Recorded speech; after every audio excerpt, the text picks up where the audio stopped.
Pandian store சீரியல்ல இனி எபிசோட்ல நம்ம செந்தில் நல்லா தூங்கிவிட்டு லேட்டா தான் ஏந்திரிக்கிறாப்ல. லேட்டா ஏந்திரிச்சு அச்சச்சோ இவ்வளோ நேரம் ஆச்சா அப்படின்னு சாப்பிடலாம் அப்படின்னு பார்த்தா நம்ம மீனா புறப்பட்டு முடிச்சுட்டாங்க. எதுவுமே சமைக்கவே இல்ல.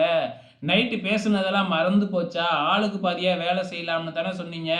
நீங்க ஏந்திரிச்சு காய்கறி கூட வாங்கிக்கிட்டு வரல. நான் எப்படி சமைப்பேன்? அப்படின்னு சொல்லிட்டு அவங்க ஆபீஸ்க்கு கிளம்பிடுறாங்க. அப்புறம் என்ன போற வழியில ஹோட்டல்ல சாப்பிடலாம் அப்படின்னு முடிவு பண்ணிட்டு, நாளையிலிருந்து பாரு நான் எல்லா வேலையும் செய்ய போறேன் அப்படின்னு மறுபடியும் ஒரு பிட்ட நம்ம செந்திலு போட்டு விடுறாப்ல. இதுக்கப்புறம் அப்படியே இங்க நம்ம பாண்டியனோட வீட்ட தான் காமிக்கிறாங்க.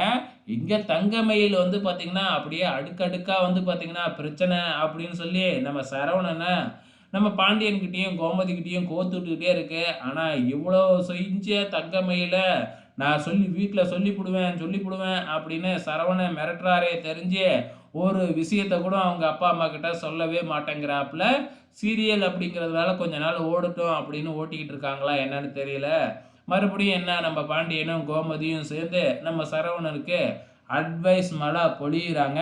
இந்த பக்கம் டிராவல்ஸ காமிக்கிறாங்க. அப்ப நம்ம ராஜி டிராவல்ஸ்ல இருக்கிறாங்க. ஒரு பொண்ணு வந்து டிராவல்ஸ்ல கார் புக் பண்றதுக்காக வந்திருக்கு. நான் கதிர பார்க்கணும் அப்படின்னு சொல்ல, "நீங்க ஏன் கதிர பார்க்கணும்? உங்களுக்கு கார் தானே வேணும். நான் அரேஞ்ச் பண்றேன்" அப்படின்னு சொன்ன உடனே, "இல்ல, இல்ல நான் கதிர தான் பார்க்கணும். கதிர் தான் எனக்கு டிரைவரா வரணும்" அப்படின்ன உடனே ராஜிக்கு டக்குனு தூக்கி வாரி போட்டுருது. அந்த நேரம் பார்த்து கதிரும் வந்துடுறாப்ல. கதிர் வந்த உடனே அந்த பொண்ணுக்கு கைய குடுக்குறத பார்த்துட்டு, ராஜிக்கு பயங்கர பொசசிவ்வா ஆகுது. அதுக்கப்புறம் "வாங்க போலாம்" அப்படின்னு கதிர் கூப்பிடுறப்ப, "நான் உங்ககிட்ட பேசணும்" அப்படின்னு கதிர நிப்பாட்டுறாங்க நம்ம ராஜி. அதுக்கப்புறம் அந்த பொண்ணு, "நீங்க போய் கார்ல வெயிட் பண்ணுங்க, நான் வந்துடுறேன்" அப்படின்ன உடனே, கதிர்கிட்ட "நீங்க டிரைவரா அங்க போகக்கூடாது. வேற யாரையாச்சும் அனுப்புங்க" அப்படின்னு சொல்லிக்கிட்டு இருக்கு. "ஏன் சொல்ற?" "இல்ல, இல்ல நீ போக்கூடாது" அப்படின்ன உடனே, நம்ம கதிருக்கு புரிஞ்சிடுச்சு ராஜி பொசசிவ் ஆகுறா அப்படின்னு சொல்லிட்டு.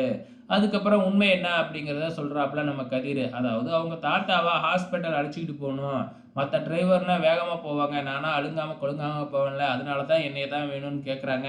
அப்படின்னு சொன்ன உடனே ராஜிக்கு புரிஞ்சு போகுது. சரி போயிட்டு வாங்க அப்படின்னு உடனே, இப்ப நீ ஒரு அழகான பொண்ணு கூட நான் போகக்கூடாதுன்னு தானே நீ இவ்வளவும் பண்ற? அப்படின்னு நம்ம கதிர் கேட்க, நம்ம ராஜி வெட்கப்படுறாங்க. ஸோ இது முடிஞ்சதுக்கப்புறம் கடைய காமிக்கிறாங்க. நம்ம பாண்டியன் ஸ்டோர் கடைய.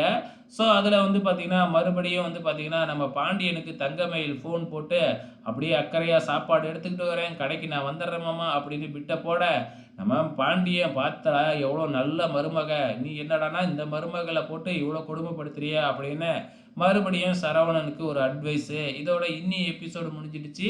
வெயிட் பண்ணி பார்க்கலாம். நாளைக்கு என்ன நடக்க போகுதுன்னு.